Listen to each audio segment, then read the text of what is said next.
ನ್ಯಾಯ ಕೇಳಿ ಕಡಬದಲ್ಲಿ ನಡೀತಾ ಇರುವ ಉಪವಾಸ ಸತ್ಯಾಗ್ರಹ 3ನೇ ದಿನಕ್ಕೆ ಕಾಲಿಟ್ಟಿದ್ದು ಉಪವಾಸ ಸತ್ಯಾಗ್ರಹ ನಿರತರ ಸ್ಥಿತಿ ಚಿಂತಾಜನಕವಾಗಿದೆ. ಸತ್ಯಾಗ್ರಹ ವೇಳೆ ನೀತಿ ತಂಡದ ರಾಜ್ಯಾಧ್ಯಕ್ಷ ಜಯಂಟಿ ಅವರು ಅಸ್ವಸ್ಥಗೊಂಡಿದ್ರು. ನಿನ್ನೆ ಧರಣಿ ನಡೀತಾ ಇರುವ ಸ್ಥಳಕ್ಕೆ ನೀತಿ ತಂಡದ ರಾಜ್ಯ ಕಾರ್ಯದರ್ಶಿ ಜೈಸಾನ್ ಜೋರ್ಜ್, ದಲಿತ ಸೇವಾ ಸಮಿತಿ ಜಿಲ್ಲಾ ಸಂಘಟನಾ ಕಾರ್ಯದರ್ಶಿ ಅಣ್ಣಿ ಎಲ್ತುಮಾರು ಭೇಟಿ ನೀಡಿದ್ರು. ಈ ವೇಳೆ ಮಾತನಾಡಿದ ಜೈಸಾನ್ ಅವರು ನಿಜವಾದ ದೂರನ್ನ ತಿರುಚಿ ಮೇಲಾಧಿಕಾರಿಗಳಿಗೆ ಸುಳ್ಳು ಮಾಹಿತಿಯನ್ನ ನೀಡಲಾಗಿದೆ ಎಂದು ಆರೋಪಿಸಿದ್ರು. ಜೊತೆಗೆ ಉಪವಾಸ ಸತ್ಯಾಗ್ರಹದಲ್ಲಿ ಕೂತವರಿಗೆ ಏನಾದರೂ ತೊಂದರೆ ಆದರೆ ದಕ್ಷಿಣ ಕನ್ನಡದ ಅಧಿಕಾರಿಗಳನ್ನ ಕೋರ್ಟಿಗೆ ಎಳಿತೀವಿ ಎಂದು ಎಚ್ಚರಿಕೆಯನ್ನ ನೀಡಿದ್ದಾರೆ. ಇನ್ನು ಇದೇ ವೇಳೆ ದಲಿತ ಸೇವಾ ಸಮಿತಿಯ ಜಿಲ್ಲಾ ಸಂಘಟನಾ ಕಾರ್ಯದರ್ಶಿ ಅಣ್ಣಿ ಎಲ್ತಿಮಾರು ಮಾತನಾಡಿ, ಮರಕದ್ದು ಮಾರಾಟ ಮಾಡಿದವರ ಮೇಲೆ ಕೇಸು ಹಾಕುವ ಬದಲು ಮರ ರಕ್ಷಣೆ ಮಾಡೋಕೆ ಹೋದವರ ಮೇಲೆ ದೌರ್ಜನ್ಯ ಮಾಡುವುದು ನಾಚಿಕೆಗೇಡಿನ ಸಂಗತಿ ಎಂದಿದ್ದಾರೆ. ಇನ್ನು ರಾತ್ರಿ ವೇಳೆ ಪುತ್ತೂರು ಉಪ ವಿಭಾಗಾಧಿಕಾರಿ ಡಾಕ್ಟರ್ ಯತೀಶ್ ಬುಳ್ಳಾಲ್ ಭೇಟಿ ನೀಡಿ ಧರಣಿ ನಿರತರ ಮನವೊಲಿಸುವ ಪ್ರಯತ್ನವನ್ನ ಮಾಡಿದ್ದಾರೆ.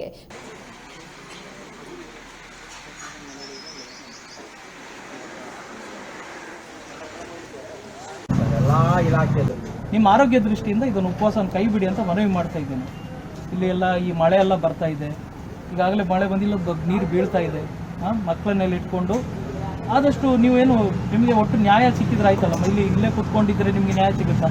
ಹೋರಾಟ ಅಂತೂ ಮಾಡಲೇಬೇಕು, ಮಾಡಿ. ಎಲ್ಲ ಬಾಗಿಲಿಗೆ ಹೋಗಿ ಭೇಟಿ ಆಯ್ತು, ಎಲ್ಲ ಇಲಾಖೆದು ಯಾರೊಬ್ಬರು ಸ್ಪಂದನೆ ಮಾಡ್ತಾ ಇಲ್ಲ ನೋಡಿ. ಈಗ ಅಲ್ಲಿ ನಡೆದಿರೋ ಘಟನೆ ಏನಿದೆ ಅದು ನೇರವಾಗಿ ನಿಮ್ಮ ಯಾರು ಪ್ರಸಾದ್ ಇದ್ದಾರಲ್ಲ, ಪ್ರಸಾದ್ ಎಲ್ಲಿದ್ದಾರೆ? ಇದ್ದೀರಾ? ನೀವೇ ಕೊಟ್ಟಿರೋ ಕಂಪ್ಲೇಂಟು APCCF ಜಾಗೃತ ದಳ, ಅದು ಬೇರೆನೇ ಒಂದು ವಿಂಗು, ಅಲ್ಲಿಂದ ಎನ್ಕ್ವೈರಿಗೆ ಆಗಿರೋದು. ಇವರ ಕಂಪ್ಲೇಂಟ್ ಮೇಲೇ ಇನಿಷಿಯೇಟ್ ಆಗಿರೋ ಎನ್ಕ್ವೈರಿಯಲ್ಲಿ ಇವ್ರ ಮೇಲೂ ಒಂದು ಆರೋಪ ಬಂದಿರೋದು. ಅರ್ಥ ಆಯ್ತಾ? ನಮಸ್ಕಾರ, ನಾನು ಜೈಸನ್ ಅಂತ, ನೀತಿ ತಂಡದ ಕಾರ್ಯದರ್ಶಿ.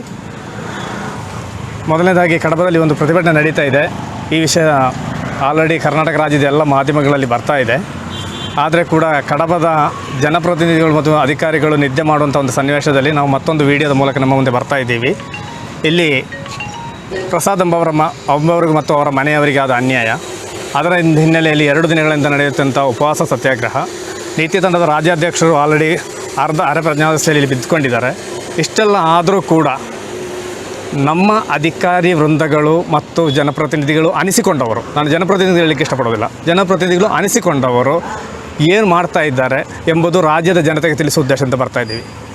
ಇಲ್ಲಿ ಒಂದು ಪ್ರಕರಣ ನಡೆದಿದೆ, ಪ್ರಕರಣದ ಬಗ್ಗೆ ವರದಿಯಾಗಿದೆ. ಆದರೆ ನಾನು ನೇರವಾಗಿ ಕಡಬ ಪೊಲೀಸರನ್ನು ದೂರ್ತಾ ಇದ್ದೀನಿ. ಇಲ್ಲಿ ನನ್ನ ಕೈಲಿ 2 ಕಂಪ್ಲೇಂಟ್ ಪ್ರತಿ ಇದೆ. ಇದು ಪ್ರಸಾದ್ ಅವರ ತಾಯಿ ಕಡಬ ಪೊಲೀಸರಿಗೆ ಕೊಟ್ಟ ಕಂಪ್ಲೇಂಟ್ನ ಪ್ರತಿ. ಅದರ ನಂತರ ಅದೇ ಮನೆಯ ಸೊಸೆ ಇನ್ನೊಂದು ಕಂಪ್ಲೇಂಟನ್ನು ದಕ್ಷಿಣ ಕನ್ನಡ ಜಿಲ್ಲೆಯ ಪೊಲೀಸ್ ವರಿಷ್ಠಾಧಿಕಾರಿ SP ಅವರಿಗೆ, DYSP ಅವರಿಗೆ, ಕಡಬ ತಹಸೀಲ್ದಾರರಿಗೆ, ಅದೇ ರೀತಿಯಲ್ಲಿ ಮಕ್ಕಳ ಆಯೋಗಕ್ಕೆ ಎಲ್ಲ ಈ ದೂರು ಕೊಟ್ಟಿದ್ದಾರೆ.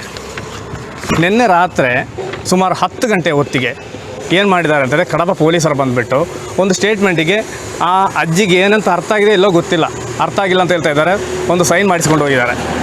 ಅದನ್ನು ಇಟ್ಬಿಟ್ಟು ನಾವು ಕಂಪ್ಲೇಂಟ್ ಎಲ್ಲ ಸಾಲ್ವ್ ಮಾಡಿದ್ದೀವಿ ಅಂತೇಳಿ ಆರಾಮದಲ್ಲಿದ್ದಾರೆ.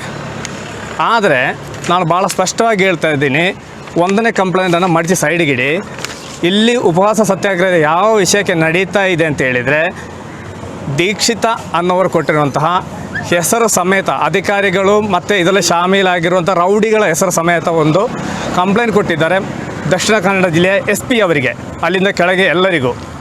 ಇದರ ಬಗ್ಗೆ ಪೂರ್ಣ ಪ್ರಮಾಣದ ತನಿಖೆ ಆಗಬೇಕು. ಇಲ್ಲಿ ಕೂತಿರುವಂತಹ ಯಾರದಾದರೂ ಜೀವಕ್ಕೆ ಏನಾದರೂ ಹೆಚ್ಚು ಕಮ್ಮಿ ಆದರೆ ಖಂಡಿತವಾಗಿ ದಕ್ಷಿಣ ಕನ್ನಡ ಜಿಲ್ಲೆಯಲ್ಲಿರುವಂತಹ ಅಧಿಕಾರಿಗಳನ್ನು ಕೋರ್ಟಿಗೆ ಎಳಿತೀವಿ.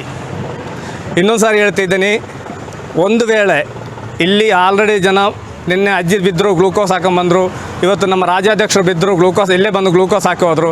ಇಲ್ಲಿ ಕೂತಿರುವಂಥ ನಮ್ಮ ತೆರಿಗೆ ಹಣದಲ್ಲಿ ಸಂಬಳ ತಗೊಳ್ಳುವಂಥ ಯಾವನೇ ಒಬ್ಬ ಅಧಿಕಾರಿ ಇಲ್ಲಿ ಬಂದು ಸರಿ ಏನಂತ ವಿಚಾರಿಸ್ತಾ ಇಲ್ಲ. ತರಿಸಬೇಕು, ನಮ್ಮ ಕಡಬ ತಹಸೀಲ್ದಾರ್ ರೂಪದಲ್ಲಿ ತರಿಸಬೇಕು. ಮಾಡಿರುವ ಈ ಒಂದು ಘಟನೆಯನ್ನು ದಲಿತ ಸೇವಾ ಸಮಿತಿ ತೀವ್ರವಾಗಿ ಖಂಡಿಸ್ತಾ ಇದೆ. ಮರ ಕಳ್ಳತನ ಮಾಡಿದವರನ್ನು ಬಂಧಿಸುವುದು ಬಿಟ್ಟು ಮರ ಕಳ್ಳತನ ಮಾಡಿದ ಅವರ ವಿರುದ್ಧ ದೂರು ಕೊಟ್ಟವರ ಮೇಲೆ ಈ ರೀತಿಯ ಒಂದು ಶೋಚನೀಯವಾಗಿ ದೌರ್ಜನ್ಯ ಮಾಡುವುದು ನಾಚಿಕೆಗೇಡಿನ ಸಂಗತಿ. ಈ ಒಂದು ಅಧಿಕಾರಿಗಳಿಗೆ ನಾಚಿಕೆ ಆಗಬೇಕು. ಈ ಒಂದು ಘಟನೆಯನ್ನು ಈ ಕಡಬ ಪರಿಸರದ ಯಾವೊಂದು ಸಂಘಟನೆಗಳು, ಜನಪ್ರತಿನಿಧಿಗಳು, ಈ ಊರಿನ ನಾಗರಿಕರು ಇವರ ಒಂದು ಬೆಂಬಲಕ್ಕೆ ಬರದೇ ಇರುವುದು ಈ ಒಂದು ಕಡಬ ತಾಲೂಕಿಗೆ ನಾಚಿಕೆಯಾಗುವಂಥ ಒಂದು ಸಂಗತಿ. ಈ ಒಂದು ಕುಟುಂಬದ ಪರವಾಗಿ ನೀತಿ ತಂಡದ ಪರವಾಗಿ ದಲಿತ ಸೇವಾ ಸಮಿತಿ ಯಾವಾಗಲೂ ಇರುತ್ತದೆ. ಮುಂದಿನ ದಿನಗಳಲ್ಲಿ ಈ ಒಂದು ಕುಟುಂಬಕ್ಕೆ ಮತ್ತು ನೀತಿ ತಂಡದ ಪರವಾಗಿ ನ್ಯಾಯ ಕೊಡಿಸುವಲ್ಲಿ ದಲಿತ ಸೇವಾ ಸಮಿತಿ ಉಗ್ರವಾದ ಹೋರಾಟಕ್ಕೂ ತಯಾರಿದೆ ಅನ್ನುವಂಥ ಮಾತನ್ನು ಈ ಸಂದರ್ಭದಲ್ಲಿ ಹೇಳಲಿಕ್ಕೆ ಇಷ್ಟಪಡ್ತಾರೆ. ಸ್ವಲ್ಪ ನಮ್ಮ ಮನವೊಲಿಕೆಗೆ ಒಪ್ಪದೇ ಇದ್ದ ಕಾರಣ ನಾವು ಪೊಲೀಸ್ ವರಿಷ್ಠಾಧಿಕಾರಿ ಮತ್ತು ಜಿಲ್ಲಾಧಿಕಾರಿಯವರಿಗೆ ಈ ಪ್ರಕರಣದ ಮಾಹಿತಿಯನ್ನು ಅವರಿಗೆ ಕೊಡ್ತೇವೆ. ಮತ್ತು ಯಾವುದೇ ಒಂದು ಇಲಾಖೆಯ ತನಿಖೆ ಪ್ರಗತಿಯಲ್ಲಿರೋದ್ರಿಂದ ಅದರ ಏನು ಪೂರ್ಣ ಮಾಹಿತಿಯನ್ನು ನಾವು ಯಾರಿಗೂ ಪತ್ರಿಕೆಯವರಿಗಾಗಲಿ ಇನ್ನು ಪಬ್ಲಿಕ್ಕಿಗಾಗಲಿ ಕೊಡಲಿಕ್ಕೆ ಆಗೋದಿಲ್ಲ ಅಂತ ನಮಗೆ ಆ ಕಡೆಯಿಂದ ಮಾಹಿತಿ ಬಂದಿದೆ.